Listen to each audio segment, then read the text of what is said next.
रामरुमीच्या जत्रेमध्ये मित्राला डायरेक्ट आहे ना बांगड्या गिफ्ट केल्या, त्याच्यासाठी नाही हो आपल्या वहिनीसाठी. सकाळी सकाळीच मस्त पैकी अरोनिका बेबीला चकचक पुसून घेतलं आणि डायरेक्ट गेलो कॉलेजवर गेलो होतो. डायरेक्ट भरमसाठ फॅन आपल्याला तिथे भेटले, त्यांना सगळ्यांना व्हिडिओमध्ये घेतलं आणि डायरेक्ट निघालो आपण रानाच्या दिशेने. आपल्याला लावायचं होतं आपल्या पपईला पाणी.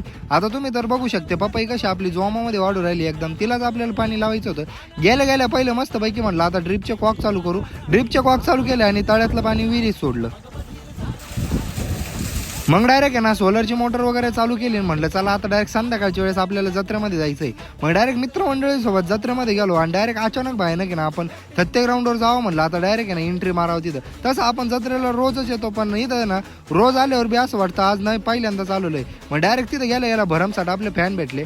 जेवढे आपल्याला फॅन भेटते ना त्यांना व्हिडिओमध्ये घेणं आपलं कामच आहे. आणि ह्या पोरं पाहणी इथं काय कुठं नाही करून राहिले राव, यांना कुठं न्यावं का नाही, असं कुठं असतंय का होय.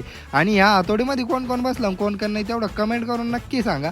बाकी मग आहे ना डायरेक्ट एवढं फॅन भेटले सगळ्यांना मस्त की व्हिडिओमध्ये घेतलं. आणि ह्या व्हिडिओला प्रत्येकाने कमेंट आली पाहिजे बरं का. आणि एवढे भारी भारी ब्लॉग बघायचे असेल तर मुकुल चावळे लवकर फॉलो करून टाका. संपला विषय.